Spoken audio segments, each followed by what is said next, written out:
Hi YouTube, welcome back to my channel. We are going to take a look at the underpinnings of my Little Red Riding Hood costume today, the dirndl blouse and a little pair of bloomers that I'm making. In this video, I'm planning to go over just basically how to do some French seams. Right now this is basted together because I wanted to do a final fit check before I took the time to do the French seams. And now I'm gonna pull this apart. So you have to do a little bit of math in this. It's not that hard. Okay. The mathematics of a French seam, you want a slightly smaller seam encased in a slightly larger seam. So you need to take, if you have 5/8, you're gonna break your seam down into a 1/4 inch seam, which you'll sew first with wrong sides together. And then you will press it open and fold the right sides together and you will sew at 3/8. So 1/4 plus 3/8 equals 5/8. That's how you get your seam allowance. So I'm going to do that on the side seams, the shoulders, on the seams of the bloomers, and go from there. So yeah. Okay, so I have my pieces lined up right now. So this is my side seams. And I'm going to show you 2 different ways that you can do this. First thing that I'm going to do right now is I am going to take my ruler and draw a pencil line, or well, in this case, a marker line at 1/4 inch. All right. So if you don't feel very comfortable using your presser foot and the markings on your foot plate, like on the plate of the sewing machine, you can go ahead and pre-mark. So now I've got this broken down into 1/4 inch, and then this from here to, you should kind of be able to see my baste line. This is where I basted it together the first time. So we've got a 1/4 inch, and then over here we've got 3/8 inch. 1/4 inch plus 3/8 inch equals 5/8 inch. That takes up all of my seam allowance. First thing I'm going to do is sew this line right here, and then I'm going to press everything. Okay. All right, my machine is set up right now. I have I believe a 75/11 needle in here. So it's on the smaller side. This is pretty lightweight fabric. I don't need a big needle. I'm going to go ahead and set my stitch length to about 3-ish, maybe a little bit less, 2.5, 3, somewhere in there. We're going to start sewing.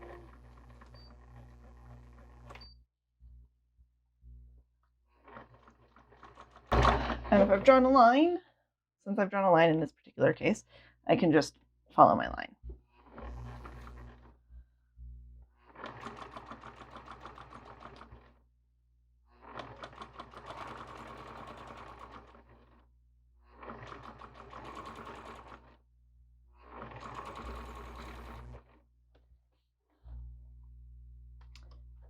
All right. So now I have my first stitch of the French seam stitched. So this would be wrong sides together. This would be on the right side of the fabric. So if this wasn't white cotton, this would be the like if it was a printed cotton, this would be on the right side of the fabric. So the wrong sides would be facing each other. The right sides would be out. It seems weird, but you're going to press it and then restitch with the seams flipped around, and it will put them right sides together. So now if you are a little more advanced sewer and you feel comfortable using your plate, you can just go ahead and put your fabrics together.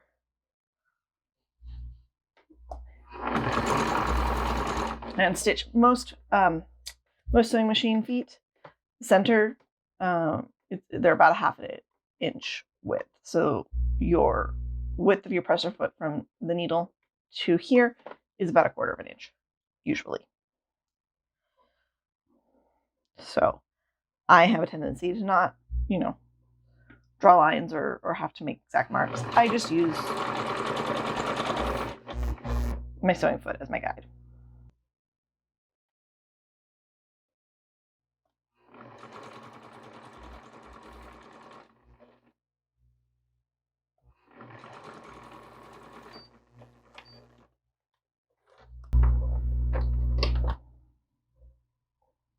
Okay, so I've got a nice 1/4 inch seam there. Now I'm going to go press these out and flip them around. I have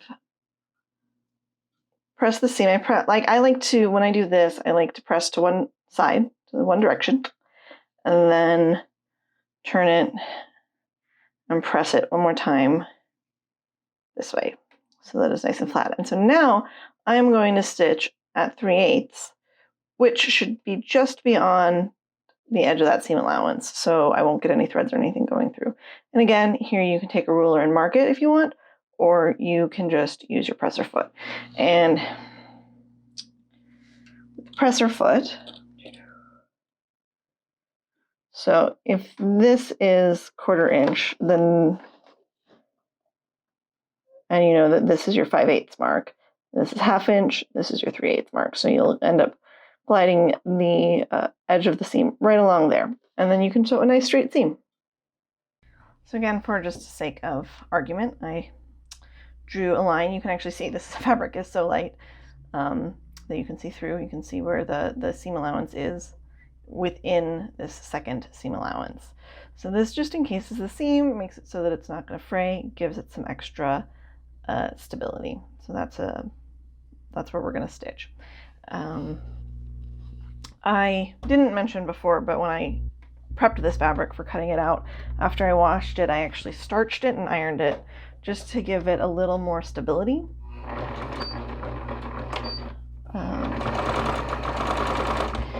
It will help it helps me work with it, and then the starch will wash out the next time after I'm finished with it. Pretty much just keeps everything from wiggling around. It's a handy dandy trick. Did I ran out of bobbin thread. Okay, now that I have run my bobbin, let's try this again. Nice fresh full bobbin. That's what happens when you try to use one that you wanted to get rid of. Okay, so again, this side I did go ahead and draw the line on. You might be wondering why I used a pen. This is the friction pens that disappear with heat, so they actually work really nice.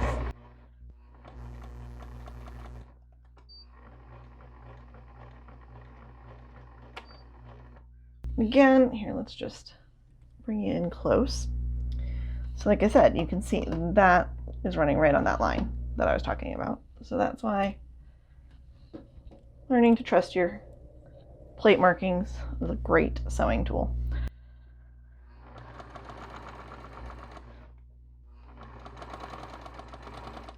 But I know some people have a hard time with the plate markings because they feel like they got to look at the needle and they got to look at the plate marking, and it's like back and forth and it gets confusing.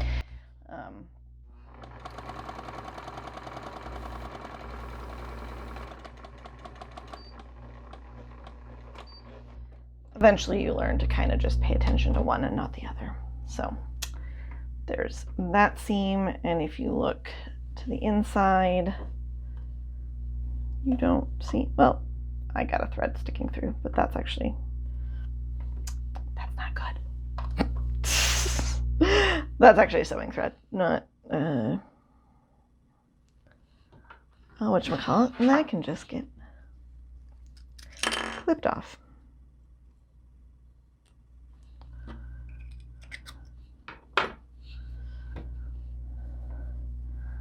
So yeah, that's what the seam ends up looking like. Turns out really pretty. It's nicely encased. Eats up that 5/8 of seam.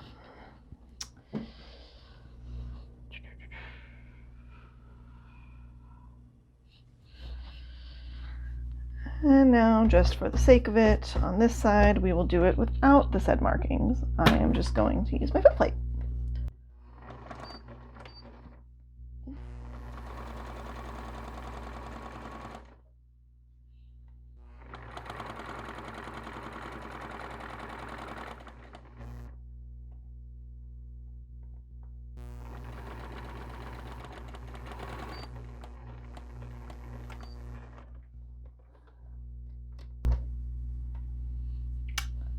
And all lovely. Again, for sake of argument, the outside of the seam. Okay, so there's one little spot that I wanted to talk about is, this is the shoulder seam, and you can see the seam allowance actually sticks up past because that's how it miters together nicely. This would, when it would fold back, it would disappear. You wouldn't notice it. When you're doing a French seam, you might run into a place where you've lined everything up and you have this sticking out. So you just start stitching closer to here. You don't need to stitch back here. You can just start stitching here, run your stitch, and then do your ironing and flip.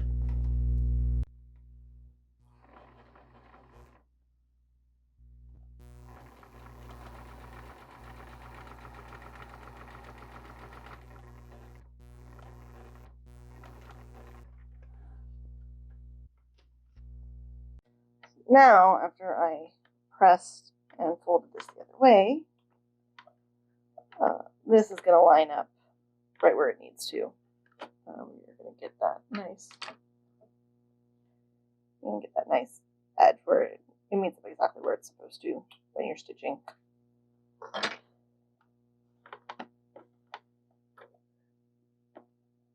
And using the feed dot. Oh, you're right on top of my.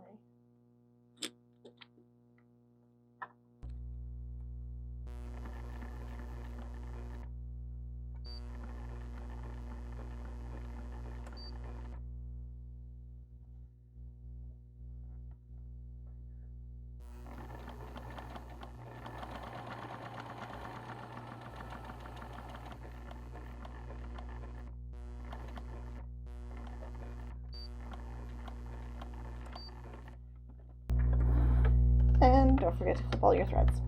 But yeah, so there's a shoulder seam.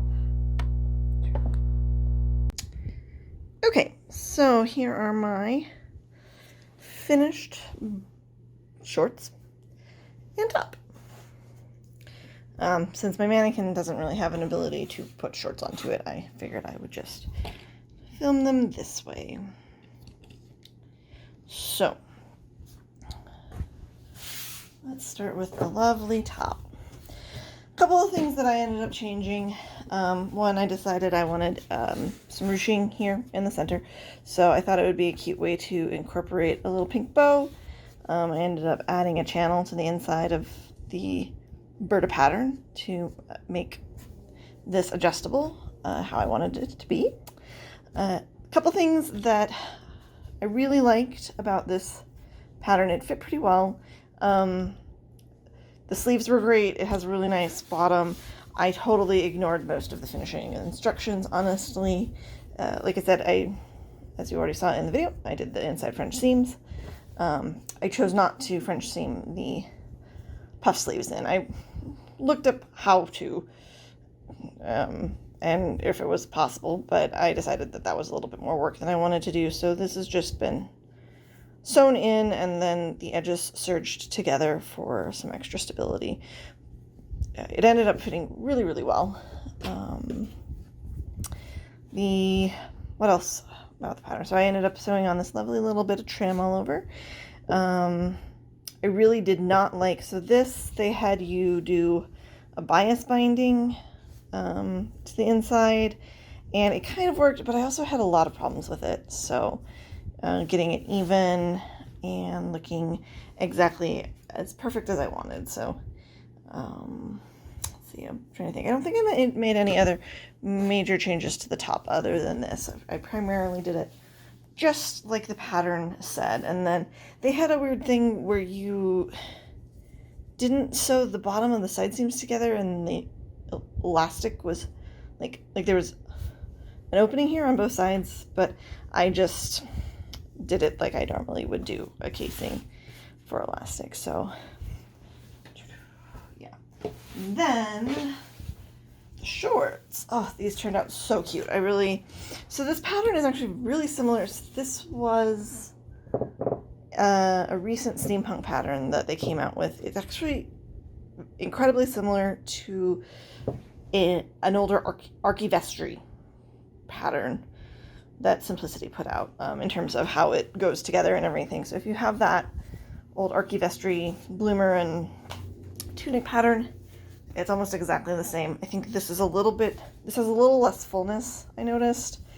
And some of the seam here is a slightly different shape than in the other one, but it worked out great. I did actually end up French seaming the crotch, which both the front to back crotch and then the legs. So that all has been French seamed. I did added some lovely lace. We've got, here, let's see, this one is what matches the top, and then I've got little matching bows, and then this lace I put in along the bottom. So yeah, this was zigzagged on. This I ended up hand sewing just so that it stayed nice. Let's see what else. I really wish that I had remembered that I hated this. This is how they have you finish the and tie the waistband.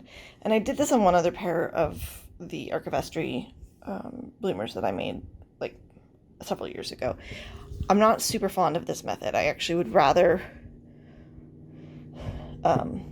close this up and put elastic in it, but it was kind of past that point and I just went with it. But one thing that I do like to do when I do it this way is I went in and I did a let's see, I did a buttonhole reinforcement here. Let me see if I can zoom.